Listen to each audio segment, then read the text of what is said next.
ఈ 5 ఇయర్స్‌లో top 5లో first place ఏదైతే ఇస్తానో అంటే ఇది ఈ మూవీకే ఇస్తా నేను. Welcome to the review of 'Laila'. అసలు క్యాస్ట్ అండ్ క్రూ గురించి వద్దులేండి. హీరో, హీరోయిన్ కింద చెప్తాను.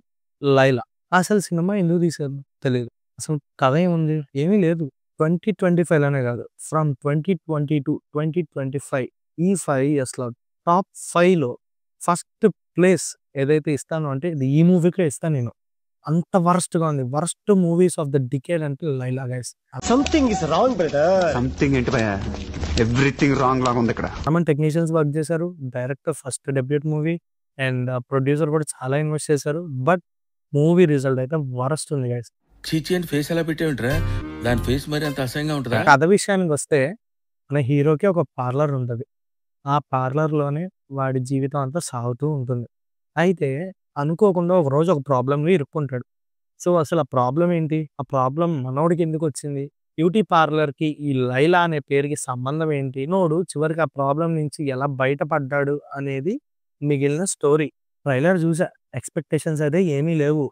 కానీ ఈ హీరో మీద నమ్మకం ఉండి ఈయన స్క్రిప్ట్ సెలక్షన్ బావుంటుందన్న నమ్మకంతో థియేటర్‌కి ధైర్యంగా వెళ్ళా. ఆ మూవీ చూసాక ఫస్ట్ 10 మినిట్స్‌కే గైస్ చాలామంది లేచి వెళ్ళిపోతున్నారు. నిజంగా రియల్లీ తెలుగు సినిమాలో నేను ఎక్కడైతే చూడలేదు. ఫస్ట్ 10 మినిట్స్‌కి మూవీ దించి లేచి వెళ్ళిపోతున్నారని. సో, నేను వెయిట్ చేశా. ఇంటర్వెల్ వరకు ఆగా. కొంతమంది వెళ్ళిపోయారు. ఏదో ఉంటది అని ఎక్స్‌పెక్ట్ చేశా. రియల్లీ వాళ్ళు వెళ్ళిపోయి మంచి పని చేశారని నాకు అర్థమైన తర్వాత హీరో ఎలా జీవనం సాగిస్తున్నాడు. ఆ లైఫ్‌లోకి హీరోయిన్ ఎలా వచ్చింది? అసలు హీరోయిన్ ఎందుకండి? నాకు అర్థం కాల. అసలు హీరోయిన్ ఎందుకు పెట్టారు? కొంచెం జెంటిల్‌గా మాట్లాడొచ్చు గదా! పాటలా?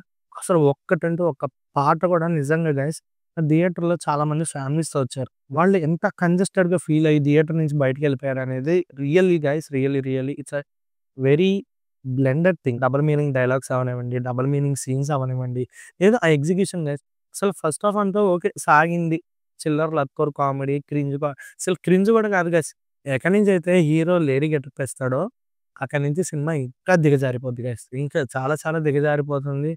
అసలు ఆ కెమెరా యాంగిల్స్ గాని, లేకపోతే ఆ మాట్లాడే డైలాగ్స్ గాని, it's really worst movie guys. ఒక హీరో స్టార్‌డమ్‌ని పిచ్చిగా వాడేసుకున్నారు. అట్టర్ ఫెయిల్ అయిపోయింది గైస్. నిజంగా ఆ స్టార్‌డమ్ వాడుకున్న సీన్స్‌ని చూస్తే విరక్తి పుడతదనమాట. విరక్తికి ఇంకా అల్ట్రా ప్రో పదం నాకేమీ తెలీదు కాబట్టి విరక్తి ఆపేస్తున్నా. ఇక పాజిటివ్స్ అండ్ నెగెటివ్స్ విషయానికొస్తే పాజిటివ్స్.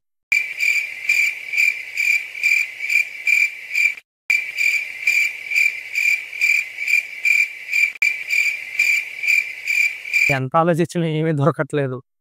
నెగెటివ్స్ విషయానికొస్తే సినిమానే ఒక నెగెటివ్స్. ఒక రైటింగ్ లేదు, ఒక ఎగ్జిక్యూషన్ లేదు, ఒక స్క్రీన్ ప్లే లేదు, ఒక కథ లేదు, ఒక డైరెక్షన్ లేదు, ఒక మ్యూజిక్ బాలేదు, ఒక కామెడీ సీన్ లేదు. ఆ సినిమాలోనే వర్క్ చేస్తున్న ఆర్టిస్ట్ ప్రీ రిలీజ్ ఈవెంట్‌లో ఏదో మాట్లాడారని చెప్పి ఏదో ఇష్యూ అయింది. రియల్లీ అసలు ఆ క్యారెక్టర్ కూడా ఎందుకు పెట్టారో నాకు అర్థం కాలేదు.